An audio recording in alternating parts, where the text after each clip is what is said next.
لگنے لگتا ہے میرا دم، صرف مرنے کی کمی ہے،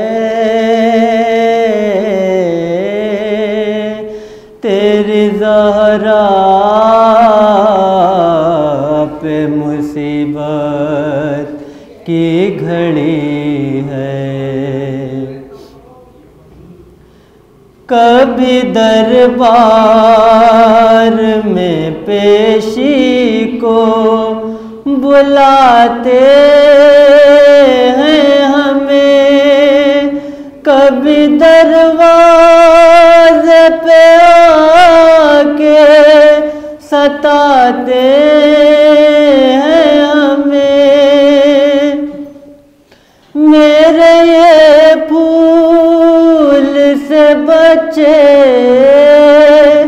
پوچھتے ہیں یہی مجھ سے، کیا خطا ہم سے ہوئی ہے، تیری زہرا پہ مصیبت کی گھڑی ہے۔ ہائے بابا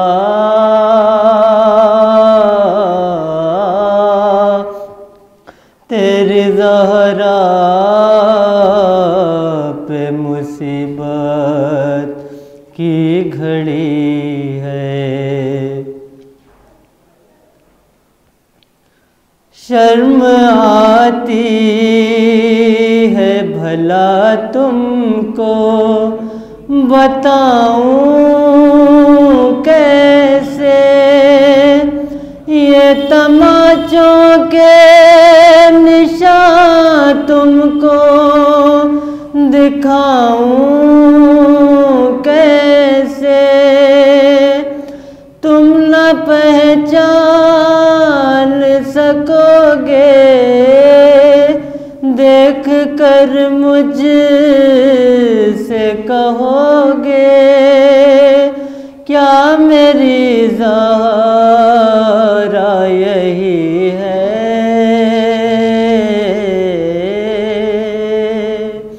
تیری زہرا پہ مصیبت کی گھڑی ہے۔ ہائے بابا تیری زہرا پہ مصیبت کی گھڑی ہے۔ تمام علم اللہ و مومنین اکرام سے گزارش ہے برائے کرم مسجد خیر النساء المعروف مسجد نواب گھسیٹا صاحب نورباڑی میں تشریف لے آئیں۔ مجلس کا آغاز تلاوت کلام پاک سے ہو چکا ہے۔ آج کی اس مجلس کو عالی جناب مولانا سید حسنین باقری صاحب قبلہ خطاب فرمائیں گے۔ تمام علم اللہ سے گزارش ہے کہ برائے کرم مسجد پر تشریف لے آئیں۔ مسجد فاتحہ۔ بسم اللہ الرحمن الرحیم، الحمد للہ رب العالمین، الرحمن الرحیم، مالک یوم الدین، ایاک نعبد و ایاک نستعین، اہدنا الصراط المستقیم، صراط الذین انعمت علیہم غیر المغضوب علیہم ولا الضالین۔ اعوذ باللہ السمیع العلیم من الشیطان الرجیم، بسم اللہ الرحمن الرحیم، الحمد للہ رب العالمین، والصلاة والسلام علی اشرف الانبیاء والمرسلین، خاتم النبیین رحمت للعالمین، ابی القاسم محمد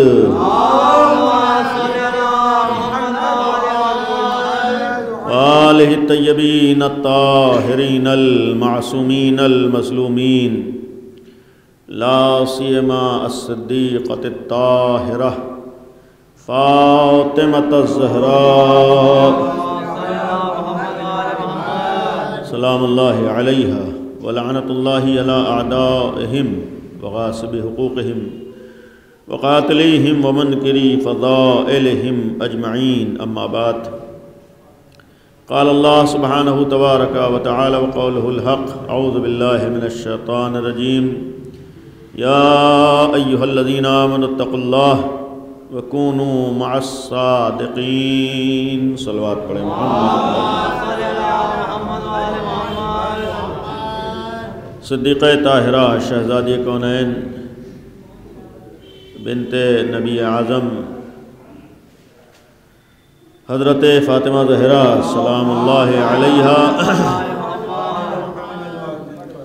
سے منسوب یہ تاریخیں اور شہزادی کونین کے حوالے سے یہ مجالس اعضاء کا سلسلہ عشرہ مجالس اور ایک عرصے سے اس جگہ پر مسلسل ان ایام اور تاریخوں میں بنت نبی کے حوالے سے مجالس اعضاء کا سلسلہ رہتا ہے اور الحمدللہ کئی سال سے آپ کے سامنے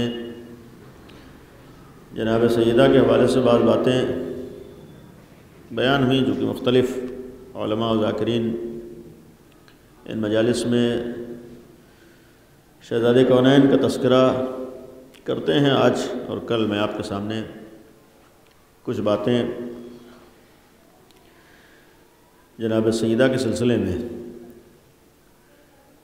مشہور آیت میں نے تلاوت کی ہے اور اکثر ہم لوگ سنتے رہتے ہیں. اس ضمن میں چونکہ فضیلت کا حکم ہے اور فضیلت کے ساتھ ساتھ اس آیت میں خود ہمارے لیے پیغام بھی ہے. اعلان آیت کا یہ ہے کہ یا ایھا الذین آمنوا اتقوا اللہ وکونوا مع الصادقین. اے ایمان والو، اے صاحبان ایمان، اتقوا اللہ، تقوی اختیار کرو، وکونوا مع الصادقین، اور سچوں کے ساتھ ہو جاؤ. ایک صلوات پڑھیں محمد و آل محمد. تو آیت کا حکم یہ ہے کہ مخاطب صاحبان ایمان کو بنایا ہے، مومنین کو بنایا ہے. پہلے مرحلے میں ظاہری اعتبار سے یہ بھی ممکن ہے کہا جائے اس آیت کو نگاہوں میں رکھ کر کہ اگر قرآن نے کہا ہے کہ اے صاحبان ایمان، اے مومنوں، اے وہ لوگوں جو ایمان لائے ہو، اتقوا اللہ، تقوی اختیار کرو اور صادقین کے ساتھ ہو جاؤ، تو اس کا مطلب یہ ہے کہ صرف مومن ہو جانا کافی نہیں ہے، بلکہ مومن ہونے کے لیے کچھ چیزوں کا ہونا بھی ضروری ہے. یعنی اگر مومن ہو جانے ہی سے کام چل جاتا اور مومن ہونا ہی کافی ہوتا تو پھر اس کے بعد یہ آیت آگے بڑھ کے ہمیں حکم نہ دیتی ہے. مخاطب بنایا ہے اے صاحبان ایمان، یعنی مومن اگر ہو گویا یہ بھی ذمہ داری ہے، یہ بھی فریضہ ہے. یا عام زبان میں کہا جائے کہ بس یہ آیت کہہ رہی ہے کہ خالی عقیدے کا دعویٰ کر دینا کافی نہیں ہے، بلکہ اگر واقعاً صحیح عقیدہ ہے تو اپنے عمل و کردار سے اس عقیدے کا ثبوت پیش کرنا بھی ضروری ہے. ورنہ اگر صرف ایمان کافی ہوتا، جس کو ہم لوگ عقیدہ کا نام دیتے ہیں، اگر وہ کافی ہوتا تو بعد میں آگے یہ آیت نہ ہوتی کہ اے صاحبان ایمان. اور پھر یہ بھی غور کرنے کی چیز ہے کہ کسی اور کو مخاطب نہیں بنایا ہے، یعنی یہ فریضہ اور یہ ذمہ داری ہر ایک کے اوپر عائد نہیں کی ہے. یعنی ایسا نہیں ہے کہ ہر ایک کا کام ہے، ہر ایک کی ذمہ داری ہے. قرآن نے خود کہا یا ایھا الذین آمنوا، اے صاحبان ایمان، اے مومنین، اے مومنوں. یعنی یہ کام اور یہ فریضہ، یہ ذمہ داری ہر غیر غیرے کی نہیں ہے، بلکہ صاحبان ایمان. اور پھر پہلا مرحلہ یہ ہے اتقوا اللہ، تقوی اختیار کرو، وکونوا مع الصادقین، سچوں کے ساتھ ہو جاؤ. کیونکہ وقت نہیں ہے 2 ہی دن میں آپ کے سامنے کچھ باتیں بیان کرنا ہے. اس آیت سے جو لوگ مصداق ہیں اس آیت کا، اور آیت کا جو شان نزول ہے اور اس آیت سے مراد ہیں جو سر فہرست نبی رحمت ختمی مرتبت حضرت محمد مصطفیٰ صلی اللہ علیہ وآلہ وسلم کی بابرکت ذات گرامی ہے، اور ساتھ ہی ساتھ نفس رسول مولائے متقیان امیر المومنین حضرت علی بن ابی طالب علیہ الصلاۃ والسلام کی بابرکت ذات گرامی اس آیت سے مراد ہے، یعنی جن کے ساتھ ہمیں ہونے کا حکم دیا ہے. یعنی اللہ نے جنہیں صادقین کہا ہے، اللہ نے جنہیں سچا کہا ہے. اور پھر پیغمبر و امیر المومنین کے بعد تیسری ذات گرامی اس آیت سے مراد یا اس آیت کا مصداق صدیقہ طاہرہ شہزادی کونین حضرت فاطمہ زہرا سلام اللہ علیہا کی باعظمت ذات گرامی ہے۔ اور پھر اس کے بعد امام دوم امام حسن مجتبی علیہ السلام، اور پھر ان پنجتن پاک کی جو تکمیل ہوئی ہے سرکار سید الشہداء حضرت امام حسین علیہ السلام ہے۔ یعنی یہ پنجتن پاک، اس کے بعد بھی سلسلہ عصمت اور سلسلہ امامت میں جو 12 امام ہیں وہ سب اس آیت کا مصداق ہے، یعنی سب کے ساتھ ہمیں ہونے کا حکم، لیکن سر فہرست وہ پنجتن پاک ہیں جن کے لیے حکم ہے کہ ہمیں ان کے ساتھ ہونا ہے۔ کونوا مع الصادقین، قرآن نے کہا ہے کہ سچوں کے ساتھ ہو جاؤ، یعنی ہم اگر مصداق میں کہیں تو قرآن نے حکم دیا ہے کہ ہم پیغمبر کے ساتھ ہو جائیں، امیر المومنین کے ساتھ ہو جائیں، جناب سیدہ کے ساتھ ہوں، امام حسن کے ساتھ ہوں، امام حسین کے ساتھ ہوں۔ یہ ہمارے لیے حکم ہے قرآن کریم کا، یعنی ہمارے لیے لازم ہے، ہمارے ضروری ہے۔ اور درمیان میں رک کر ایک بات عرض کروں، اس آیت کی روشنی میں آیت کی بنیاد پر، یعنی قرآن کی بنیاد پر اور ظاہر میں جو اس کا ثبوت ہے، پیغمبر کی حدیثیں بھی ہیں اور عقلی دلیلیں بھی ہیں، اور حالات اور مشاہدات کی بنیاد پر جو واقعاً صدیق اکبر ہے تو صرف امیر المومنین ہے، یعنی پیغمبر کی حدیث موجود ہے۔ صدیق اکبر اگر کوئی ہے صرف مولائے متقیان ہے، امیر المومنین کے مقابلے پر آنے والا صدیق ہو ہی نہیں سکتا ہے۔ جب قرآن نے انہیں صادق کہا ہے تو صداقت انہی کے ہاں ہے، جو بھی ان کے مقابلے پائے خود بخود اس کی صداقت ختم ہو جاتی ہے۔ جب صداقت کسی کی باقی نہیں رہی تو صدیق بھی کوئی اور نہیں ہو سکتا ہے۔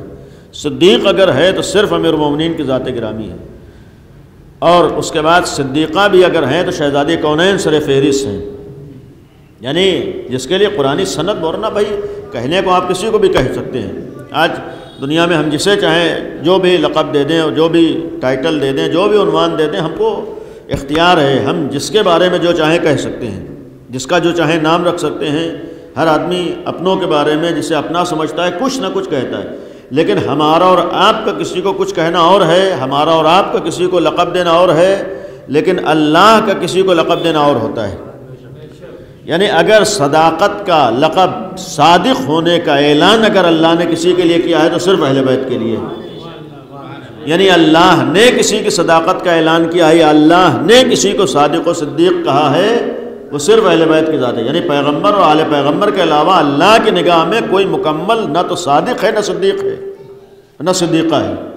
اور پھر ظاہر سی بات ہے کہ انسان زندگی میں صادق و صدیق تو ہو سکتا ہے، یعنی سچا ہو سکتا ہے اپنے اعتبار سے، لیکن اس آیت کا ایک مفہوم اور ایک پیغام یہ ہے کہ جب اللہ نے اہل بیت کو، نبی اور آل نبی کو صادق و صدیق کہا ہے، ان کی صداقت کا اعلان کیا ہے، تو یہ ہو ہی نہیں سکتا ہے کہ ان کے مقابلے پر آنے والا کوئی بھی ہو وہ صادق ہو جائے۔ یعنی یہ بھی مسلم ہے کہ اس آیت کا ایک مفہوم یہ بھی ہے کہ اب اگر صداقت ہے تو اسی دروازے پر ہے، صادق اگر یہ ہیں تو ان سے وابستہ ہونے والا ہی صادق ہو سکتا ہے، سچا ہو سکتا ہے۔ جو بھی ان سے دور ہو نہ تو اسے صادق کہا جا سکتا ہے نہ صدیق کہا جا سکتا ہے۔ ایک صلوات پڑھ دیے محمد و آل محمد۔ تو قرآن نے ہمیں حکم دیا ہے، چونکہ بات شہزادی کونین کی ہے، آج ہمارا فریضہ ہے، قرآنی فریضہ بھی ہے، یعنی عقلاً بھی ہمارے لیے واجب ہے، شرعاً بھی ہمارے لیے واجب ہے۔ قرآن کی روشنی میں ہمارے لیے ضروری ہے کہ ہم اہل بیت کے ساتھ ہوں، چونکہ صاف صاف یا ایھا الذین، اگر ایمان کا دعویٰ ہے، اگر مومن ہو تو یہ فریضہ تمہارے لیے ہے کہ تمہیں سچوں کے ساتھ ہونا ہے، یعنی اہل بیت کے ساتھ ہونا ہے۔ لیکن درمیان میں بھی ایک جملہ ہے، اسے بھی عرض کرتا چلوں کہ پہلا ہمارے لیے خطاب ہے کہ ہمیں صاحب ایمان ہوں گے تب اہل بیت کے ساتھ ہو سکتے ہیں، یعنی ہر ایک کے لیے حکم نہیں ہے کہ اہل بیت کے ساتھ ہونا ہے۔ لہذا یہ ایک ذہن میں نہ ہے کہ دنیا اہل بیت کے ساتھ کیوں نہیں ہوتی ہے۔ بھائی اہل بیت کے ساتھ ہونے کے لیے پہلے صاحب ایمان ہونا ضروری ہے۔ جب تک انسان کا ایمان صحیح نہ ہو اس وقت تک اہل بیت کے ساتھ ہونے کے لائق نہیں ہو سکتا ہے۔ اور پھر دوسری بات اسی آیت میں ہے اتقوا اللہ، یعنی یا ایھا الذین آمنوا اتقوا اللہ، یعنی تم لوگ صاحب ایمان ہو تو پھر اہل بیت کے ساتھ ہونے کے لیے اگر حکم دیا ہے تو ساتھ ہونے کے لیے اتقوا اللہ، تقوی اختیار کرو۔ یعنی اگر قرآن کی آیت ہے، حدیث بھی نہیں ہے، قرآن صاف صاف کرائے صاحبان ایمان، اگر ایمان کا دعویٰ ہے اور تمہارا فریضہ ہے کہ تمہیں اہل بیت کے ساتھ ہونا ہے، تمہارا فریضہ ہے کہ نبی اور آل نبی کے ساتھ ہونا ہے، تمہارا فریضہ ہے کہ علی و فاطمہ کے ساتھ ہونا ہے، فریضہ ہے ساتھ ہونا۔ لیکن اس سے پہلے بھی قرآن کی آیت ہے کہ ہمیں صاحب ایمان ہونے کے بعد دوسری منزل ہے اہل بیت کے ساتھ ہونے کے لیے اپنے کو صاحب تقوی بنانا ہے۔ متقی اتقوا اللہ کا حکم دیا ہے کہ تم تقوی اختیار کرو، تم متقی بن جاؤ۔ یعنی اس آیت کی روشنی میں اتنا کہا جا سکتا ہے کہ جو صاحب ایمان نہ ہو وہ بھی اہل بیت کے ساتھ نہیں ہو سکتا ہے، اور جو تقوی اختیار نہ کرے وہ بھی اہل بیت کے ساتھ نہیں ہو سکتا ہے۔ یعنی جو متقی نہ بن پائے وہ اہل بیت کے ساتھ نہیں ہوتا۔ یہ بھی کہا جا سکتا ہے کہ اگر اہل بیت کے ساتھ ہونا ہے تو یہ دو مرحلے تمہیں طے کرنا ہوگا کہ تم کو اپنے کو صاحب ایمان بھی بنانا ہوگا، اور صاحب ایمان کے بعد تم کو صاحب تقوی بھی اپنے کو بنانا ہوگا۔ جب تم صاحب ایمان ہونے کے بعد اپنے کو متقی اور صاحب تقوی بنا لو گے تب اس لائق ہوگے کہ اہل بیت کے ساتھ ہو جاؤ۔ یعنی اس کا مطلب ہے ہر انسان اس لائق میں نہیں ہو پاتا ہے کہ اہل بیت کے ساتھ ہو، وہاں تک پہنچنے کے لیے ان کے ساتھ ہونے کے لیے اپنے کو لائق بنانا ضروری ہے۔ آج بہت سے ہمارے سماجی زندگی میں بھی اور ہماری دنیاوی زندگی میں بھی ہوتا ہے کہ فلاں کے ساتھ اٹھنے بیٹھنے کے لیے بھی ہر ایک اٹھ بیٹھ نہیں پاتا ہے، بعض لوگوں کے لیے ہے، یعنی کسی لائق ہوگا تبھی تو انسان، جب دنیاوی اعتبار سے ہر آدمی ہر ایک کے ساتھ اٹھنے بیٹھنے کے لائق نہیں ہو سکتا ہے، تو پھر اہل بیت جیسے افراد کے ساتھ ہونے کے لیے بھی ہمارے لیے واجب ہے کہ ہم کسی لائق ہوں۔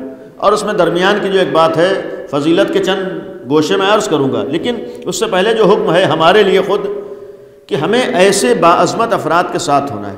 حکم دیا گیا ہے اتقوا اللہ، تقوی اختیار کرو، یعنی جب تک تقوی نہ اختیار کرو، متقی نہ بنو، جناب سیدہ کے ساتھ ہو جاؤ یہ آسان نہیں ہے، امیر المومنین کے ساتھ ہو جاؤ یہ آسان نہیں ہے، نہیں متقی ہوگے تب وہاں تک پہنچ پاؤ گے۔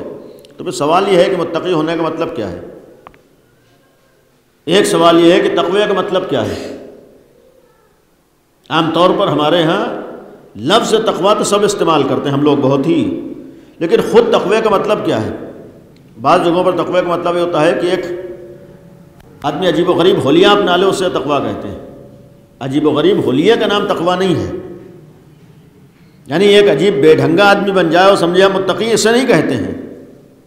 خاص ایک حلیہ کا نام تقوی نہیں ہے، ایک خاص پہناوا پہن لیں اسے نام تقوی نہیں کہتے ہیں۔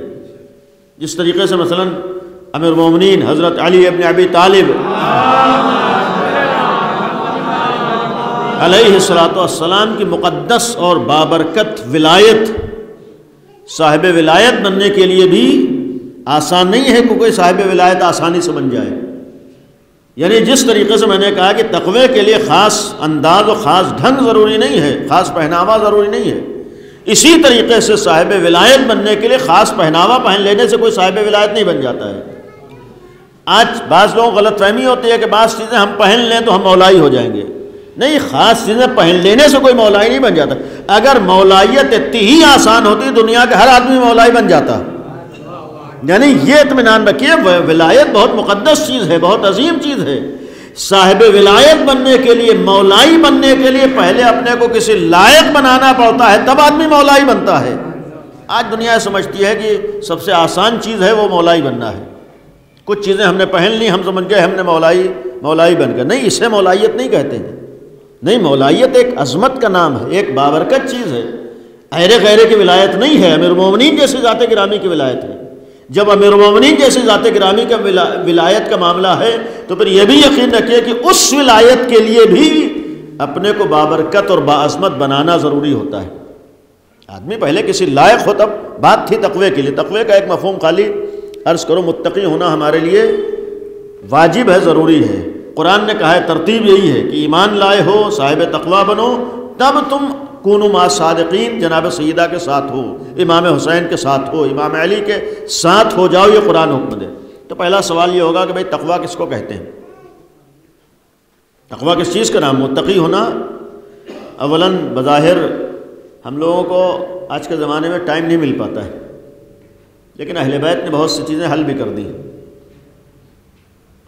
خود ایک نہج البلاغہ میں خطبہ متقین موجود ہے، کاش ہم لوگوں کو زندگی میں کبھی موقع مل سکے کہ ہم اس طرح کی چیزیں بھی تھوڑا بہت پڑھ لیں، اس لیے کہ آج کے زمانے میں اس لیے بعض مجلسوں میں گزارش کر دیتا ہوں کہ بھئی موبائل جیسی چیز ہے تو اپنا ادھر ادھر وقت برباد کرنے کے بجائے تھوڑا بہت ہم کوشش کریں کچھ ایسی چیزیں بھی پڑھیں جو ہمارے دنیا اور آخرت میں کام آ سکیں، اور ان چیزوں میں خود اہل بیت کی بتائی ہوئی تعلیمات ہیں۔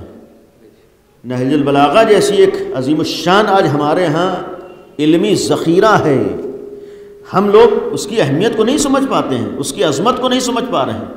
آسان چیز نہیں ہے نہج البلاغہ، کوئی معمولی کتاب نہیں ہے، یعنی ایسی کتاب ہے جو یقین رکھیے ہمارے ایک المیہ یہ بھی ہوتا ہے کہ بہت سی چیزوں کو ہم لوگ ثواب سے جوڑ دیتے ہیں۔ جیسے قرآن کے لیے ہے کہ ثواب ہی کے لیے پڑھتے ہیں، تو بعض لوگ نہج البلاغہ گھر میں اس لیے رکھتے ہیں ثواب کے لیے۔ بھئی نہج البلاغہ خالی گھر میں رکھ کے ثواب حاصل کرنے کے لیے نہیں ہے، جس طریقے سے قرآن خالی ثواب کے لیے نہیں ہے۔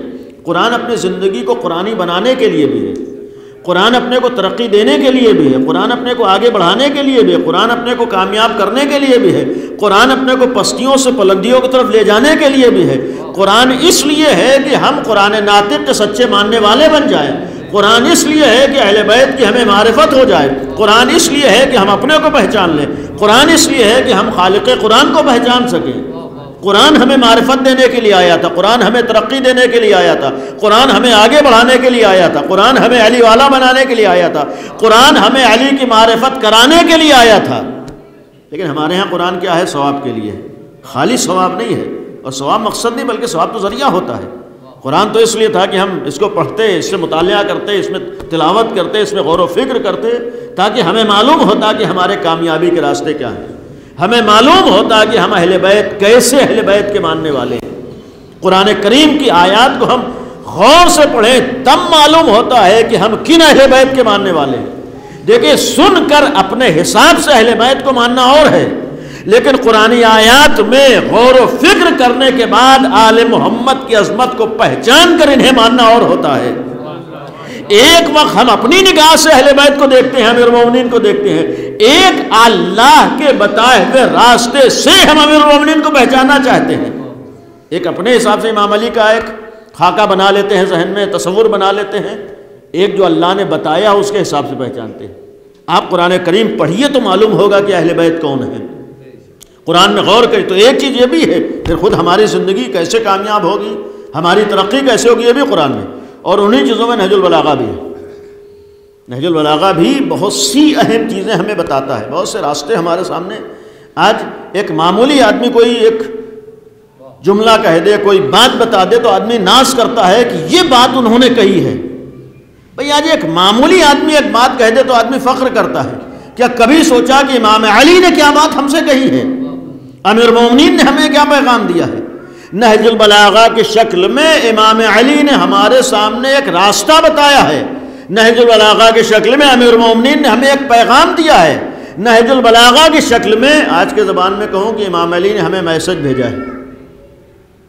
کتنے لوگ ہیں کہ جن کو امام علی کے میسج کی بھی فکر ہوتی ہے؟ صبح اٹھ کے سب سے پہلے جو فکر ہوتی ہے لوگوں نے میسج کیا بھیجا ہے۔ آج 24 گھنٹے میں 50 بار فکر ہوتی ہے کہ کیا میسج آیا ہے۔ کیا کبھی یہ بھی فکر ہوتی ہے کہ امام علی نے ہمیں میسج کیا دیا تھا، امیر المومنین کا ہمارے لیے پیغام کیا ہے، اللہ نے ہمیں پیغام کیا دیا ہے؟ آج یقین رکھیے کہ اس زمانے میں، اس دور میں اگر ہم کو اپنے کو کامیاب بنانا ہے تو اس وقت تک کامیاب نہیں ہو سکتے ہیں جب تک تعلیمات اہل بیت کو نگاہوں میں نہ رکھیں۔ اور پھر اہل بیت کے تذکرے کا تو مفہوم ہی ہوتا ہے، ذکر اہل بیت کا مطلب ان مجالس کا ایک مطلب یہ بھی ہوتا ہے کہ یہاں پر آ کر اپنے اندر یہ جذبہ پیدا کرنا ہے کہ مجلس سے جانے کے بعد ہم تعلیمات اہل بیت کو پڑھیں گے، اپنی زندگی میں اتاریں گے بھی، ورنہ خالی سن کے چلا جانا یہ کمال نہیں ہوتا ہے، بلکہ سننے کے بعد تھوڑا بہت یہ جذبہ ہو کہ نہیں جا کر اہل بیت کے بتائے ہوئے راستے کو دیکھیں گے، اہل بیت کی بتائی ہوئی تعلیمات۔ اسی لیے جو بات متقین کی تھی، خود امیر المومنین نے ایک باقاعدہ مکمل خطبہ متقی کسے کہتے ہیں مولا کائنات نے بیان کیا۔ اور یہ بھی عرض کر دوں، جب ہمارے لیے متقی ہونا ضروری ہے، مولا متقیان کے لیے بھی ہم لوگ مولا متقیان کہتے ہی ہیں، امام المتقین کہتے ہیں۔ جب ہم لوگ امام المتقین کہتے ہیں کیا مطلب ہے؟ یعنی متقین کے امام۔ جب متقین کے وہ امام ہیں تو ہم بھی تو امام علی کو اپنا امام مانتے ہیں۔ جب امام علی کو اپنا امام مانتے ہیں اور امام علی متقی کے امام ہیں، متقین کے امام ہیں، تو تو جب تک ہم متقی نہ بن جائیں آسان نہیں ہوتا ہے کہ امام کے ماننے والے بن جائیں. یعنی اگر علی کو اپنا امام بنانا ہے، اپنے کو امام علی کا ماننے والا اور اپنا امام علی کو امام ماننا ہے، تو پہلے اپنے کو متقی بنانا ضروری ہے. متقی بنے تاکہ معلوم ہو کہ کس امام کے ماننے والے. اور نہج البلاغہ میں ایک باقاعدہ خطبہ حمام بھی اسے کہتے ہیں، چونکہ امام کے ایک چاہنے والے تھے، انہوں نے اگر کہا تھا کہ مولا متقین کے صفات کیا ہوتے ہیں اسے بیان کر دیے، تو امیر المومنین نے پہلے کوئی خاص بات مصلحت تھی نہیں بیان کیا، لیکن جب اس کا اصرار ہوا تو باقاعدہ ایک فہرست وار تفصیل بیان کی ہے. ہم لوگ کوشش کریں کہ اس طرح کے خطبات پڑھیں. متقی کسے کہتے ہیں؟ نہج البلاغہ ہم لوگ واقعاً ہماری زندگی بدل جائے. میں ایک بات ذمہ داری سے کروں کہ اگر ہم لوگ بقیہ کتابیں، بھائی اہمیت ہے، اگر واقعاً ہم لوگ عادی ہو جائیں قرآن و نہج البلاغہ پڑھنے کے ترجمے کے ساتھ، میں گارنٹی لے رہا ہوں یقینی طور پر اگر ہم عادی ہو جائیں، پابندی سے پڑھیں، تو خود ہم محسوس کریں گے کہ ہم کمالات کی طرف بڑھ رہے ہیں. اس لیے کہ یہ بھی یقین رکھیے کہ یہ کلامکم نور والی منزل ہے. ان کا کلام نور ہوتا ہے، جس طرح سے اللہ کا کلام نور ہے، اہل بیت کا کلام بھی نور ہے. اور جب نور زبان پہ جاری ہوتا ہے تو پھر یہ نور خود بخود ظلمت کو دور کرتا ہے، خود بخود برائیوں کو دور کرتا ہے. اور جب زبان پہ نور جاری ہوتا ہے، اہل بیت کا کلام جاری ہوتا ہے، تو آدمی کبھی تو بیٹھ کے سوچتا ہے کہ بھائی جس زبان کے اوپر نور جاری ہو رہا ہو اس زبان کے اوپر پہ جھوٹ نہیں آنا چاہیے. جس زبان کے اوپر نور جاری ہو رہا ہو زبان میں برائیاں نہیں آنا چاہیے. اور جس زبان پر نور جاری ہو رہا ہو، ہم اہل بیت کی تعلیمات کو پڑھ رہے ہیں. رک کر ایک بات عرض کروں، میں نے بعض جگہوں پر ایک گزارش کی، میں نہ تو کسی پر طنز کر رہا ہوں نہ کسی پر اعتراض کر رہا ہوں، لیکن ایک اپنائیت کے ساتھ درد دل کر رہا ہوں. اہل بیت کے چاہنے والے، ہمارا فریضہ اپنی حفاظت ہے، ہمارا فریضہ اپنے کو بچانا ہے، ہمارا فریضہ اپنے کو ہر نقصان سے بچانا ہے. اگر کسی چیز کے لیے معلوم ہے، ثابت ہے کہ نقصان دہ ہے اور ہمیں اہل بیت کے ساتھ ہونے کا حکم دیا گیا ہے، تو یہ بھی ہماری ذمہ داری ہے کہ ہر ایسی چیز سے اپنے اس کو بچائیں جو ہمیں نقصان پہنچاتی ہے. اگر آج ثابت ہے کہ مسئلہ ہم کو نقصان پہنچاتا ہے، قرآن کا حکم ہے کہ اہل بیت کے ساتھ ہو جاؤ، قرآن نے حکم دیا ہے کہ اہل بیت کے ساتھ ہونا تمہارا فریضہ ہے. جب اہل بیت کے ساتھ ہونا ہے، ایک آج معمولی انسان کے ساتھ کچھ دیر ہمیں رہنا پڑے تو اگر کچھ دیر اس کے ساتھ رہتے ہیں تو کوشش کرتے ہیں کہ وہ کام کریں جو وہ چاہتا ہے. یعنی اگر کچھ دیر کسی کے ساتھ رہنا پڑے تو کم از کم اس بات کا خیال کرتے ہیں کہ جتنی دیر اس کے ساتھ ہو تو وہ کام کرو جسے اسے برا نہ لگے، وہ پسند کرتا ہو. جب دنیاوی لوگوں کے ساتھ یہ خیال ہوتا ہے کچھ دیر ساتھ ہوتے ہو تو وہ کام کرتے ہو جو پسند کرتا ہے. قرآن نے کہا تمہاری ذمہ داری ہے کہ تمہاری پوری عمر اہل بیت کے ساتھ ہونا چاہیے. جب اہل بیت کے ساتھ ہونا چاہیے تو ایسے کام کرو جس سے اہل بیت خوش ہوتے ہیں، کوئی ایسا کام نہ کرو جس سے اہل بیت خوش نہیں ہوتے. ایک سوال ہے، انصاف سے بتائیے، کیا ہمارے مسالہ کھانے سے اہل بیت خوش ہوتے ہیں؟ کہ ہر وقت ہم اگر مسالہ کھائیں تو اہل بیت کی خوشی ملتی ہے یا اہل بیت ناراض ہوتے ہیں؟ اہل بیت نے تو ہم سے کہا ہے کہ تمہیں اپنے کو نقصان پہنچانے کا حق نہیں ہے. جب نقصان پہنچانے کا حق نہیں اور آج ثابت ہے کہ اس سے نقصان ہوتا ہے، کتنی زندگیاں اس سے برباد ہو رہی ہیں. شروع میں احساس نہیں ہوتا ہے، ہم سوچتے ہیں عادت پڑی ہے، مجبور ہے. شروع میں احساس نہیں ہوتا ہے کہ آدمی کہتا ہے کہ بھائی کاروبار ایسا ہے، کیا کرے، اس کے بغیر کام نہیں کر پاتے ہیں. گاڑی چلانا ہے، اس کے بغیر نہیں چلا پاتے ہیں. لیکن یہ بھی تو سوچنا ہے کہ چند لمحے ہم برداشت نہیں کر پاتے اور پوری زندگی اپنی برباد کر لیتے ہیں. اس وقت سمجھ میں آتا ہے جب معاملہ ہاتھ سے نکل چکا ہوتا ہے. آپ کا میں اب ذمہ داری، دسیوں نمونے ایسے ہیں کہ جہاں پر آدمی جا کے پچھتاتا ہے کاش اس وقت چھوڑ دیا ہوتا. یہ جو نوبت آتی ہے، نوبت کیوں آتی ہے؟ اس لیے کہ شروع میں ہم توجہ نہیں دیتے ہیں. آج اگر ہمیں اہل بیت کے ساتھ ہونا ہے تو ان چیزوں پر بھی توجہ دینا ہے. اگر غیر کھا رہا ہے تو غیروں نے علی کو اپنا امام نہیں مانا ہے. اگر غیر ان چیزوں کو پسند کرتے ہیں وہ جناب سیدہ کے ماننے والے نہیں ہے. اگر غیروں یہ سارے شوق کرتے ہیں تو انہوں نے اہل بیت کو اپنا آئیڈیل نہیں مانا ہے. ان کی ذمہ داری نہیں ہے کہ برے کاموں سے اپنے کو بچائے. جو علی والا ہے اس کی ذمہ داری ہے کہ اس طرح کی بلاؤں مصیبتوں سے اپنے کو بچائے. اس سے ایک طرف پیسہ بھی برباد ہوتا ہے ٹائم بھی برباد ہوتا ہے، صحت بھی جاتی ہے، اور اس سے بڑی مصیبت ہوتی ہے پریشان ہم بھی ہوتے ہیں، ہمارے گھر والے بھی ہوتے ہیں۔ معمولی سے شوق کے لیے اپنے پورے گھر کو ہم پریشان کرتے ہیں، اور جب وہ نوبت آ جاتی ہے جہاں پر ہزاروں ڈاکٹر کے ہاں دوڑتے رہیے، ہونے والا کچھ نہیں ہوتا ہے۔ لہذا للہ ہم کوشش کریں کہ اس چیز کو چھوڑیں۔ شوق ہی ہے تو ایسے شوق کریں جس سے ہمیں فائدہ ہو رہا ہو، ایسے شوق کریں جس سے ہماری دنیا اور آخرت برباد نہ ہو رہی ہو۔ بہت سے ایسے کام ہو سکتے ہیں، کیا ضروری ہے کہ وہی کام کیے جائیں جو دنیا والے کرتے ہیں؟ آج دنیا کو ہماری فکر نہیں ہے۔ ایسا نہیں ہے کہ یہ چیزیں ہم تک پہنچائی گئی ہیں تو ہماری بھلائی میں پہنچائی گئی ہیں، ایسا نہیں ہے کہ یہ چیزیں ہمارے ہاتھوں میں آ رہی ہیں تو ہمارے محبت میں ہم تک پہنچائی جا رہی ہیں۔ نہیں، دنیا کو نہ تو ہمارا خیال ہے، نہ ہماری فکر ہے، نہ ہم سے محبت ہے، دنیا کو اپنے مفاد کی فکر ہے۔ یہ تو ہماری عقل کا امتحان ہوتا ہے کہ ہم ان کی جیب بھی بھرتے ہیں اور اپنے کو نقصان بھی پہنچاتے ہیں۔ یہ تو ہمیں سوچنا چاہیے کہ بھائی جیب کسی کی بھر رہی ہے، زندگی ہماری برباد ہو رہی ہے۔ یہ کون سی عقل مندی ہے کہ ہم پیسہ پھینک کے اپنی زندگی برباد کر رہے ہیں؟ اہل بیت جیسے افراد نے ہمیں پیغام دیا۔ ایک صلوات پڑھیے محمد و آل محمد۔ بات شروع ہوئی تھی کہ ہمیں حکم دیا گیا ہے کونوا مع الصادقین، لیکن اس سے پہلے مرحلہ ہے متقین کے ساتھ ہو جاؤ۔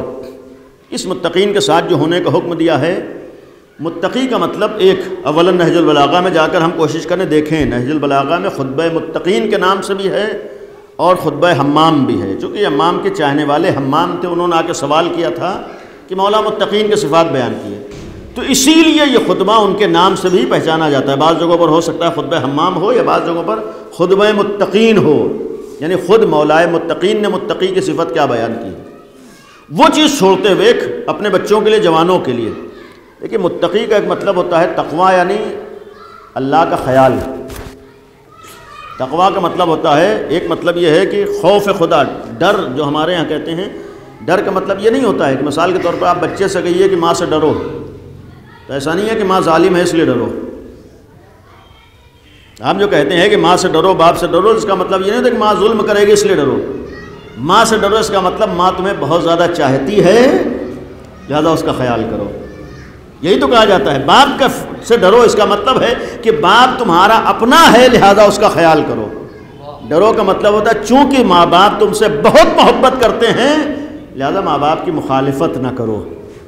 ڈرنے کا مطلب یہ ہوتا ہے۔ یہ جو ہم سے کہا گیا ہے تقوی اختیار کرو، اس کا مطلب ہے کہ اللہ تمہیں بہت چاہتا ہے۔ تقوی کا مطلب ہے کہ اللہ تم سے بہت محبت کرتا ہے، اور خالی چاہتا محبت ہی نہیں کرتا ہے بلکہ اللہ نے بہت کچھ تمہیں دے رکھا ہے۔ آج جو کچھ ہے وہ اسی کا دیا ہوا ہے۔ سانس بھی لے رہے ہو یہ بھی اس کا احسان ہے، تمہاری زندگی ہے یہ بھی اس کا کرم ہے، اگر غذائیں پہنچ رہی ہیں یہ بھی اس کا احسان ہے۔ کم از کم یہی سوچ کے اس کے سامنے اس کی مخالفت نہ کرو، اس کا خیال کر لو۔ آج تو اتنا تو تم مان لیتے ہو۔ میں نے بعض جگہوں پہ ایک مثال عرض کی، یہاں بات آئی، دیکھیے آج ہمارے ہاں تھوڑا بہت ہم لوگ دنیاوی لوگوں کے ساتھ تقوی اختیار کر لے جاتے ہیں، لیکن یہ کام اللہ کے ساتھ ہمارے لیے تھوڑا مشکل ہوتا ہے۔ جبکہ لوگوں کے ساتھ تقوی نہیں ضروری ہے، بلکہ اصل تقوی اللہ کا خیال کرنا ہے۔ یعنی ہم مخلوق کے ساتھ تو اپنی زبان میں تقوی اختیار کر لے جاتے ہیں، لیکن اللہ کے ساتھ والا تقوی ہمارے لیے سخت ہوتا ہے۔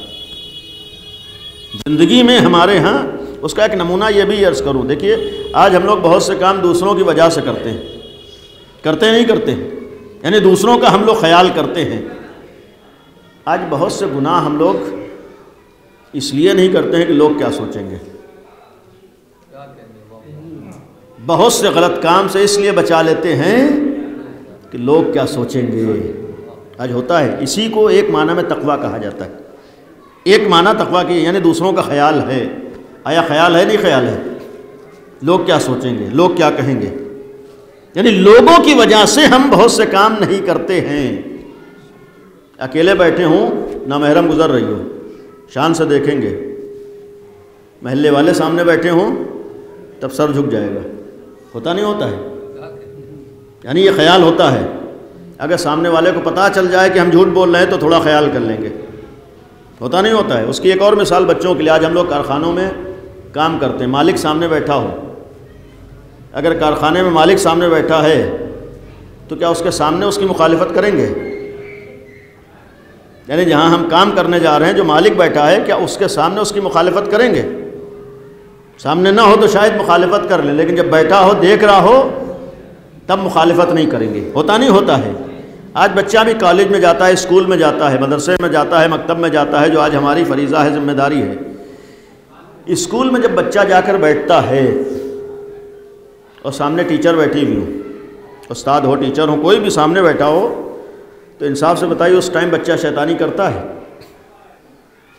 جب ٹیچر سامنے بیٹھی ہو تو اتنا خیال ہوتا ہے، یعنی شیطانی بھی اس وقت، ٹیچر ہمیں دیکھ رہی ہیں، استاد ہمیں دیکھ رہے ہیں، ہمارا معلم ہمیں دیکھ رہا، ہوتا نہیں ہوتا ہے؟ یعنی ایک بچہ بھی جب استاد کے سامنے ہوتا ہے، ٹیچر کے سامنے ہوتا ہے، تو پھر اس کے سامنے اس کی مخالفت نہیں کرتا۔ بڑے بھی ہو جائیں، کلاس روم میں جتنا بھی ہنگامہ مچائیں بچے جوان، لیکن جب استاد و ٹیچر سامنے کھڑا ہو تو آدمی سوچتا ہے ان کے سامنے ان کی مخالفت نہ کرو۔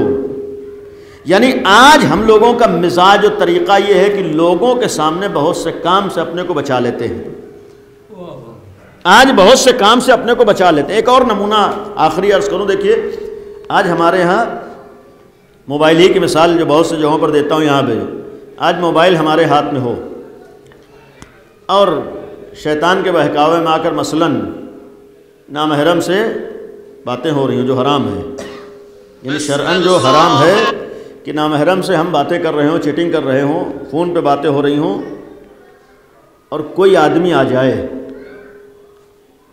یعنی کوئی آدمی آ جائے تو کیا ہم باتیں کرتے رہتے ہیں؟ یا تو کوشش کرتے ہیں کہ اس کو پتہ نہ چلے کس سے باتیں ہو رہی ہیں، یہ فوراً فون کاٹ دیتے ہیں؟ ہوتا نہیں ہوتا ہے؟ یعنی ایک غلط کام بھی کرتے ہیں تو اتنا خیال ہوتا ہے کہ سامنے والے کو پتہ نہ چلے۔ مثلاً بہت سے الحمدللہ بچتے ہیں، فلم آدمی دیکھ رہا ہے موبائل کے اوپر، پہلے گناہ تھوڑا سخت ہے، اب تو ہاتھ میں ہے گناہ کرنے کا آلہ، یعنی جتنے چاہیں فلمیں دیکھیں، جتنے چاہیں۔ اگر مثلاً ہم فلم دیکھ رہے ہوں یا گانا سن رہے ہوں، مولانا صاحب جو یہاں نماز پڑھاتے ہیں، جن کا احترام ہے الحمدللہ، مولانا ممتاز جعفر صاحب، اگر وہ آ جائیں تو آپ انصاف سے بتائیں ان کے سامنے ایسی ہم فلم دیکھتے رہتے ہیں، ایسی ہم گانا سنتا رہتے ہیں؟ نہیں، اکیلے میں تو کر لیتے ہیں، لیکن جب بہت سے ایسے گناہ تو ہیں جو آدمی اپنے دوست کے سامنے بھی نہیں کرتا ہے، بہت سی ایسی غلطیاں ہوتی ہیں جو کسی اور کے سامنے آدمی۔ تقوی کا مطلب یہ ہے کہ جس طریقے سے تمہیں مخلوق کا خیال ہوتا ہے، جس نے تمہیں کچھ نہیں دیا ہے، جو تمہارا محسن نہیں ہے، جو تمہارے اوپر احسان کرنے والا نہیں ہے، جو تمہارا مالک و مختار نہیں ہے، جس طریقے سے تم ان لوگوں کا خیال کر لیتے ہو، تو جو تمہارا مالک و مختار ہے، جو تمہارا پروردگار ہے، جو تمہارا خالق ہے، جو تمہارا اپنا ہے، جس نے سب کچھ دیا ہے اور جسے سب کچھ دینا ہے، اس کا بھی خیال کر لیا کرو۔ ایک صلوات پڑھ دیں محمد۔ تقوی کا مفہوم یہ ہے کہ ہم اس کا خیال کر لیں، جس وقت شیطان ہمارے قدم لڑکھڑا رہا ہو، ہمیں دعوت دے رہا، اس وقت ہمیں احساس ہو کہ ہم تو اللہ کے ماننے والے ہیں، ہم تو ایسے اہل بیت کے ماننے والے ہیں جن کی عصمت کا ہم عقیدہ رکھتے ہیں۔ کونوا مع الصادقین، ختم کر رہا ہوں، بقیہ باتیں کل ہوں گی۔ کونوا مع الصادقین مطلب کیا ہے؟ سچوں کے ساتھ ہو جاؤ۔ سچوں کے ساتھ ہونے کا مطلب کیا یہ ہے کہ جہاں پر وہ بیٹھیں وہاں پر ہم بیٹھ جائیں۔ یہ جو قرآن نے کہا ہے کہ اہل بیت کے ساتھ ہو جاؤ، تو کیا جہاں پر وہ رہتے ہیں وہیں ہم جا کر رہنے لگے؟ جہاں وہ کھڑے ہیں وہاں پر ہم جا کے کھڑے ہو جائیں؟ اگر صرف یہی مراد ہوتا تو آج ہمارے لیے قرآن کا حکم نہ ہوتا۔ آج ہمارے لیے قرآن کا حکم یہ نہیں ہے، ہم یہاں پر بیٹھے ہیں، قرآن کا حکم ہمارے لیے ہے یا نہیں ہے کہ سچوں کے ساتھ ہو جاؤ؟ تو اس کا مطلب سچوں کے ساتھ ہونے کا مطلب یہ نہیں ہے کہ جہاں امام علی رہتے ہیں وہیں جا کر تم بھی رہنے لگو، جہاں پر امام علی کھڑے ہیں وہاں پر جا کے کھڑے ہو جاؤ۔ ایسا نہیں ہے۔ آج جو بھی امام ہو، جو بھی حجت خدا ہو، سچوں کے ساتھ ہونے کا ایک مفہوم اور ایک مطلب یہ ہے کہ جو جو کام سچے کرتے ہیں اپنے کو اس لائق بناؤ کہ وہ کام تم بھی کرتے ہو۔ سچوں کے ساتھ ہونے کا مطلب یہ ہے کہ اگر وہ سچے ہیں اور تمہیں وہ کام کرنا ہے جو انہوں نے کیے ہیں، اپنے کو ان کاموں سے بچانا ہے جو جھوٹوں نے کیے ہیں۔ لیکن مولائیت کا ایک مطلب یہ بھی ہوتا ہے کہ معیار یہ ہے کہ ہم اہل بیت کے چاہنے والے ہوں اور دشمنان اہل بیت سے ہمیں نفرت ہو۔ بقیہ باتیں کل ہوں گی انشاءاللہ۔ جناب سیدہ سے ہمیں محبت ہے اور ان کے دشمنوں سے نفرت ہے۔ اور یہ یقین رکھیے کہ اس محبت اور نفرت میں برابری بھی ضروری ہے، اس معنی میں کہ جتنی ان سے محبت ہو اتنی ان کے دشمنوں سے نفرت بھی ہو۔ اگر کسی ایک طرف کمی ہے تو سمجھیے دوسری طرف کمی ہے، یعنی محبت اس وقت تک مکمل ہو ہی نہیں سکتی جب تک اتنی ہی نفرت ان کے دشمنوں سے نہ ہو، یعنی یہ دونوں ضروری ہیں۔ جب دونوں ضروری ہیں، قرآن نے کیا کہا ہے کہ اہل بیت کے ساتھ ہونا ہے۔ اہل بیت کے ساتھ ہونے کا ایک مطلب کیا ہے؟ جو انہوں نے کیا ہے زندگی میں تمہارے وہ کام پائے جاتے ہوں۔ تو پھر ان کے دشمنوں سے نفرت کا مطلب کیا ہے؟ اہل بیت کے دشمنوں سے نفرت کا مطلب کیا ہے؟ جناب سیدہ کے دشمنوں سے نفرت کا مطلب کیا ہے؟ ان کے دشمن سے نفرت کا مطلب خالی زبان سے بعض لفظ استعمال کر لینا نہیں ہے۔ جس طریقے سے اہل بیت سے محبت کا مطلب زبان پر بعض جملات لے آنا نہیں ہے، بلکہ اہل بیت سے محبت کا مطلب ہے جو جو اہل بیت نے کیا ہے وہ ہم کرتے ہوں۔ تو اہل بیت سے دشمنوں کا مطلب یہی ہے کہ جو جو دشمنوں نے کیا ہے ہم ایسا کوئی کام نہ کرتے ہوں، تب تو ہم ان کے دشمن ہیں، ہم نے دشمنی کی ہے، ورنہ اس کو دشمنی نہیں کہتے ہیں کہ زندگی بھر کام وہی کریں جو دشمنوں نے کیے ہیں۔ وہ اگر اپنے کو جھوٹ سے نہیں بچا پاتے تو علی والا وہ نہیں ہو سکتا ہے جو اپنے کو جھوٹ سے نہ بچا پائے۔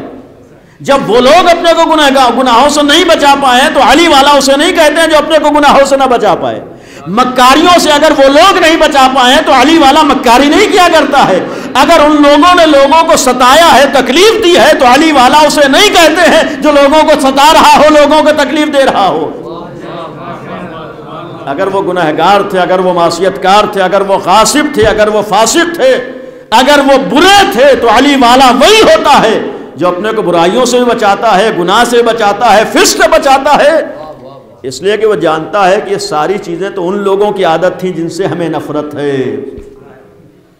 جب ان سے نفرت ہے تو پھر یہ ہو ہی نہیں سکتا ہے کہ جس سے نفرت ہو وہ کام کر رہے ہو۔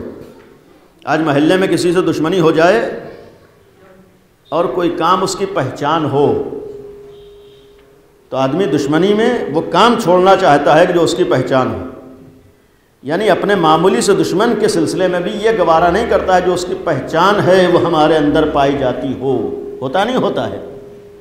آج آدمی کسی سے بیر رکھتا ہو، دشمنی رکھتا ہو، نفرت کرتا ہو تو یہ بھی چاہتا ہے کہ کوئی ایسا کام نہ ہو جس سے اس کی جھلک بھی دکھائی دے رہی ہو، کوئی ایسا عمل نہ ہو جس سے اس کی طرف ذہن بھی جا رہا ہو۔ اگر اس کی کوئی پہچان بن گئی ہے، کوئی شناخت بن گئی ہے تو ہم دشمن اسی وقت ہوتے ہیں جب اس کا ہر کام چھوڑ دیں۔ تو آپ انصاف سے بتائیے دشمنان اہل بیت کی شناخت و پہچان کیا تھی؟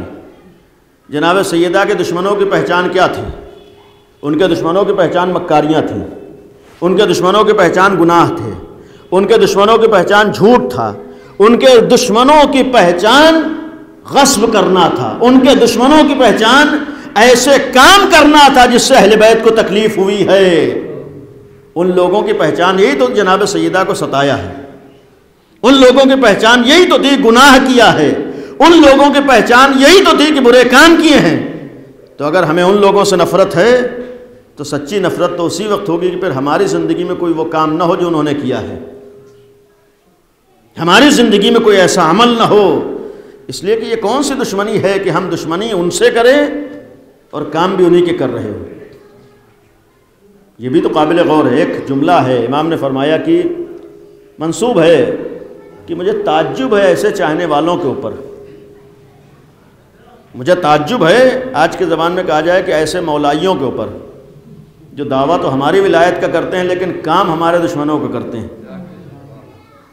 یعنی یہ ایک پیغام تھا، یہ جو حکم دیا گیا ہے سچوں کے ساتھ ہو جاؤ، مطلب یہ ہے کہ اپنے کو ایسا بنا لو کہ تمہارا کردار بتا رہا ہو کہ تم اہل بیت والے ہو، اپنے کو ایسا بنا لو کہ تمہارے عمل سے معلوم ہو رہا ہو کہ تم علی والے ہو، اپنے کو ایسا بنا لو کہ تمہیں زبان سے نہ کہنا پڑے کہ تم مولائی ہو بلکہ تمہارا عمل و کردار بتائے کہ تم مولائی ہو۔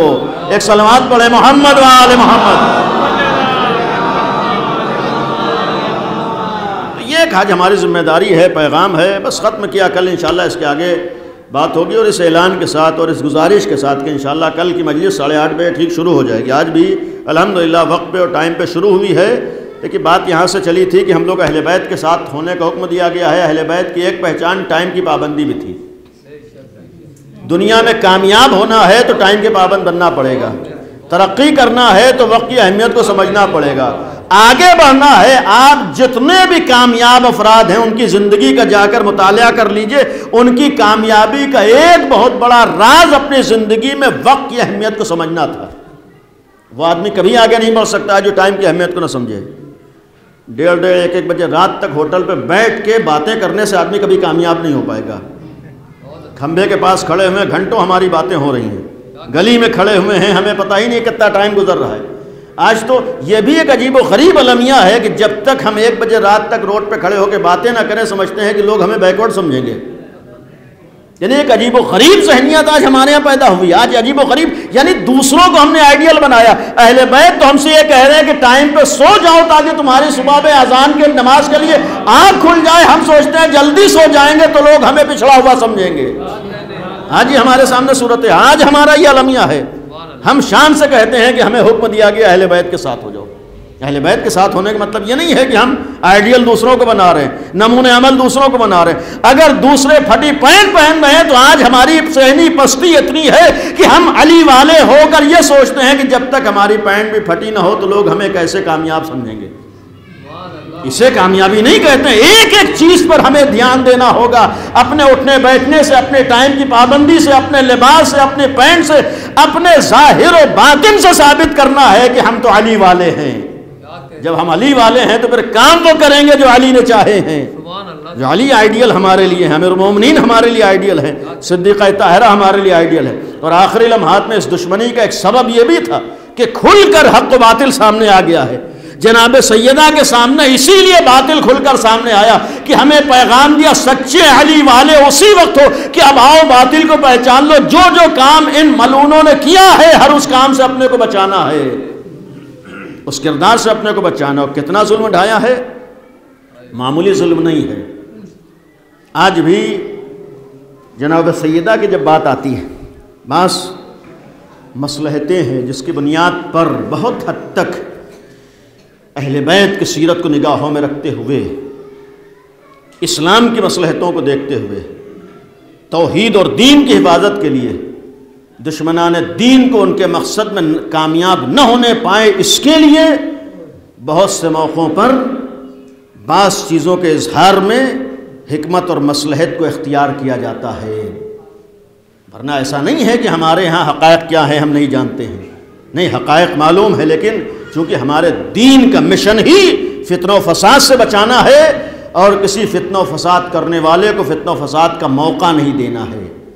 ورنہ کبھی یہ غلط فہمی نہ ہو کہ امام علی مجبور ہو گئے تھے۔ یہ جو روایات ہے کہ جناب سیدہ پر جلتا دروازہ کے بعض لوگ یہ کہتے ہیں کیسے ہو سکتا ہے امام علی؟ مصلحت پروردگار یہ تھی کہ اس وقت علی خاموشی اختیار کرے تاکہ دین کی حفاظت ہو، توحید کی حفاظت ہو، اور جو دشمن توحید سامنے آیا ہے وہ اپنے مقصد میں کامیاب نہ ہونے پائے۔ یعنی امام علی نے خاموش رہ کر دین کو بچایا ہے، اور جو دین کا دشمن اس لیے آیا تھا کہ علی تلوار اٹھا لیں، علی نے اپنے دشمن کو اپنے مقصد میں کامیاب نہیں ہونے دیا۔ یہ بھی بہت بڑی کامیابی ہوتی ہے، وہ راستہ اپنا لینا کہ جس سے دشمن کو موقع مل جائے فتنہ پھیلانے کا۔ اسے حق بیانی نہیں کہتے ہیں۔ حق بیانی کا مطلب حق بیانی ایسے ہو کہ حق کی حفاظت بھی ہو، حق کا پیغام بھی ہو، لیکن باطل جو چاہتا ہے اس میں کامیاب نہ ہونے پائے۔ اگر باطل فتنہ و فساد چاہتا ہے، باطل لڑائی جھگڑے چاہتا ہے، باطل خون خرامہ چاہتا ہے، تو اہل بیت نے یہی تو پیغام دیا ہے کہ اگر باطل کو اس کے مقصد میں ناکام کرنے کے لیے ہمیں خاموشی اختیار کرنا پڑے تو ہم خاموشی اختیار کریں گے۔ امام علی کے سامنے جناب سیدہ شہید کی گئی ہیں۔ امام علی کے لیے امتحان آسان نہیں ہے۔ امیر المومنین جیسا ایک شجاع اور بہادر و طاقتور تاریخ بشریت میں ایسا شجاع اور بہادر قابل تصور نہیں ہے جو امیر المومنین ہیں۔ اور صرف امام علی کی شجاعت و بہادری خالی بدر و احد میں نہیں تھی، بلکہ امام علی جب تک اس روئے زمین پر رہے اسی شجاعت و بہادری کے ساتھ رہے ہیں۔ قوت میں کمی نہیں آ گئی تھی، طاقت میں کمی نہیں آ گئی ہے۔ جب قوت و طاقت میں کمی نہیں آئی ہے تو پھر میدانوں میں تو انداز کچھ اور ہے اور پھر گھر پر انداز کچھ اور ہے۔ یہی تو مصلحت تھی، یہی پیغام دینا تھا کہ اگر حق کی حفاظت کے لیے اور باطل کو شکست دینے کے لیے علی کو تلوار اٹھانا پڑے تو علی تلوار اٹھاتے ہیں، لیکن اگر حق کی حفاظت کے لیے اور باطن کو اس کے مشن میں ناکام کرنے کے لیے علی کو خاموش رہنا پڑے تو علی خاموشی اختیار کرتے ہیں، اس لیے کہ اصل چیز مشن نگاہوں میں ہوتا ہے، جذبات نہیں ہوتے ہیں۔ اگر جذبات میں بہہ جاتے تو پھر آج منظر کچھ اور ہوتا۔ یہی تو علی ابن ابی طالب کا احسان ہے کہ علی نے وہ منظر دیکھ لیا ہے، ورنہ شاید تاریخ میں جناب سیدہ کی شہادت تو درج نہ ہوتی، لیکن توحید کا تصور مٹ چکا ہوتا، اسلام کا خاتمہ ہو چکا ہوتا، مسلمانوں کا خون بہتا اور دشمنان اسلام جو چاہتے تھے اس میں کامیاب ہو جاتے۔ امیر المومنین نے جناب سیدہ کی شہادت کو دیکھ لیا، برداشت کر لیا، لیکن نہ تو دین پر آنچ آنے دی ہے، نہ شریعت پر آنچ آنے دی ہے، نہ توحید پہ آنچ آنے دی ہے، نہ دشمنان توحید کو ان کے مقصد میں کامیاب ہونے دیا ہے۔ اس لیے کہ وہ روایات سوچئے کہ ایک شخص نے مولا کائنات سے سوال کیا تھا، یا علی سب سے سخت وقت کیا ہوتا ہے؟ امیر المومنین نے فرمایا تھا سب سے سخت وقت وہ ہوتا ہے کہ کسی مرد کے سامنے اس کے ناموس پر ظلم اٹھایا جائے۔ میں نوجوانوں سے ایک سوال کر رہا ہوں، انصاف سے بتائیے کہ کوئی نوجوان ہو، کیا کبھی کوئی نوجوان برداشت کر سکتا ہے کہ اس کی نگاہوں کے سامنے اس کے گھر کی عورت پر کوئی ہاتھ اٹھا لے؟ کبھی بھی غیرت دار کے لیے برداشت نہیں ہو سکتا ہے۔ آپ سوچئے کہ امیر المومنین جیسا غیرت دار انسان ہو۔ آج جو واقعات ہم لوگ سنتے ہیں، مولا علی نے اپنی آنکھوں سے دیکھا ہے، کتنا بڑا امتحان امیر المومنین نے دیا ہے، کتنی سخت منزل سے مولا کائنات گزرے ہیں۔ اور صرف یہی نہیں ہے کہ بلکہ جتا دروازہ جس وقت سینے پر گرا ہے، در و دیوار کے درمیان یعنی پیچھے دیوار ہے، جس وقت جلتا ہوا دروازہ شہزادی پر گرا ہے، ایک روایت ہے کہ شکم میں جناب محسن کی شہادت ہوئی ہے۔ اسی وقت ایک فقیہ کا جملہ ہے، مرثیہ ہے، لست ادری خبر المسماری سل صدرہا خزینۃ الاسراری، میں اس کیل کے بارے میں نہیں جانتا کہ اس نے سینے پر کیا ظلم ڈھایا ہے، اسی سینے سے سوال کر لو جو بہت سے راز سینے میں لے کے دنیا سے چلی گئی۔ مقصد کیا تھا؟ مقصد یہ تھا کہ جس وقت جلتا ہوا دروازہ شہزادی پر گرا ہے تو اس دروازے میں کیل ہے جو سینے میں درائی ہے۔ ابھی آج ہی اتفاق سے مغرب کے بعد ایک نوجوان نے ایک جملہ کہا ہے، آپ بھی تڑپ جائیں گے۔ اس نوجوان نے کہا کہ اکثر شہزادی کونین کے مصائب تو بیان ہوتے تھے کہ پسلیاں ٹوٹی ہیں اور جلتا ہوا دروازہ گرا ہے، گریا تو ہوتا تھا، یعنی بے چینی تو ہوتی، لیکن میں وہ درد کیا تھا محسوس نہیں کر سکتا تھا۔ اس کے خود جملے ہیں، ابھی تقریباً پچھلے مہینے میرے سینے میں تکلیف شروع ہوئی، وہ خود کہتا ہے پسلیوں میں درد تھا، ایک لمحے کے لیے بھی مجھے قرار نہیں آتا تھا، نہ تو میں بیٹھ پا رہا تھا نہ لیٹ پا رہا تھا، بیٹھتا تھا تو بے چینی ہوتی تھی، لیٹتا تھا اس لیے کہ جب سینے میں تکلیف ہوتی ہو یا پسلیوں میں درد ہوتا ہے آدمی کے لیے سانس لینا دوبر ہو جاتا ہے۔ وہ خود کہہ رہا سانس لینے میں تکلیف ہو رہی تھی، اس وقت مجھے احساس ہوا ایک معمولی سا درد ہے تو مجھے سانس لینے میں تکلیف ہو رہی، جس کی پسلیاں ٹوٹ گئی تھیں، جس کے سینے میں کیل درائی ہے، کیا کبھی سوچا ہے کہ 2-2.5 مہینے کی جو روایت ہے 75 یا 95 دن شہزادی کونین زندہ رہی ہے، اب سوچو جس کی پسلیاں ٹوٹی تھی اس نے یہ تاریخیں کیسے گزاری ہوگی، کتنا بڑا امتحان بنت نبی کے لیے تھا، کتنی سخت منزل شہزادی کونین کے لیے تھی۔ آج ہمارے یہاں معمولی سی تکلیف ہوتی ہے، ہم لوگ ڈاکٹر کے پاس دوڑے چلے جاتے ہیں، ہم لوگ اپنا علاج کرا لیتے ہیں، ہم لوگ دوا کھا لیتے ہیں۔ ذرا سوچو صرف پسلیاں نہ ٹوٹی ہو بلکہ بازو بھی ٹوٹا ہو، پہلو بھی ٹوٹا ہو، ہائے شکم میں جناب محسن کی شہادت بھی ہوئی ہو اور پھر اس امتحان سے بنت نبی گزری ہو، یہی تو درد علی کے سینے میں تھا۔ جس وقت دفن کیا ہے تڑپ گئے، اے اللہ کے رسول فاطمہ نے کبھی مجھ سے اپنا درد بیان نہیں کیا، اے اللہ کے رسول فاطمہ نے کبھی اپنا درد دل مجھ سے نہیں کیا، کیسی کیسی مصیبتیں پڑی ہیں کبھی فاطمہ نے مجھ سے نہیں کہی، اے اللہ کے رسول آپ خود پوچھئے گا کیسے ستائی گئی ہے، آپ خود معلوم کیجئے گا کہ کس طریقے سے سیدہ پر مظالم ڈھائے گئے ہیں۔ یہی تو وجہ تھی طلب کے جو مرثیہ پڑھتی تھی، صبت علی مصائب لونہا، اے بابا آپ کے بعد جو مجھ پر مصیبتیں پڑی ہیں، ایک جملہ کہتی تھی الہی اجل وفات تڑپتی سری ہے، اے پروردگار اب سیدہ کو دنیا سے اٹھا لے، بہت امتحانات دیے ہیں، بہت سختیاں گزری ہے۔ عزیزو انصاف سے بتاؤ، جب یہ جملہ سن کے اتنا زمانہ گزر کے بے چین ہو جاتے ہو، جب یہی جملے علی سنتے ہوں گے، جب علی کے سامنے فاطمہ مرثیہ پڑھتی ہوں گی، جب علی کے کانوں میں آواز جاتی ہوگی، فاطمہ تڑپتی تھی، علی بے چین ہو جاتے ہوں گے، بس بارگاہ پروردگار میں ہاتھوں کو اٹھا دیتے، رضن بے رضائی، اے پروردگار تیری مرضی کے آگے علی سر تسلیم کو خم کیے، ورنہ یہ امتحان آسان نہیں ہے کہ فاطمہ تڑپ رہی ہو اور علی ان آنکھوں سے منظر دیکھ رہا ہو۔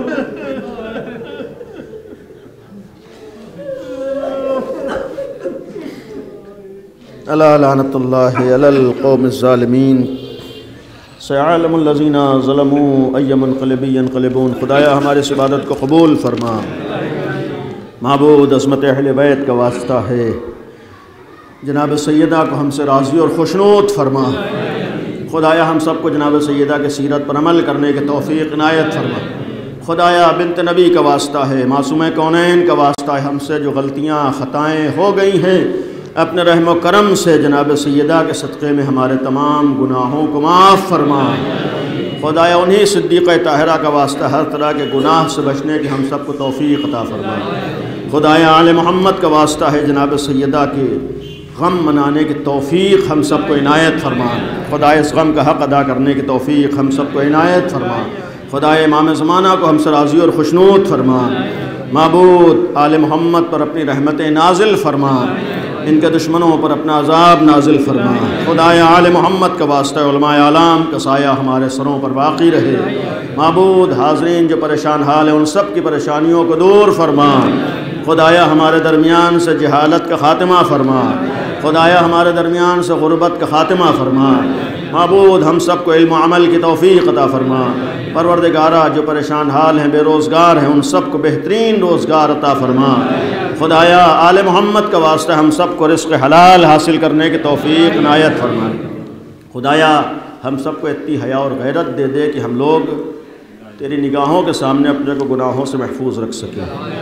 خدایا امام زمانہ کے ظہور میں تعجیل فرما، ہم سب کو امام کے ناصروں میں شمار فرما۔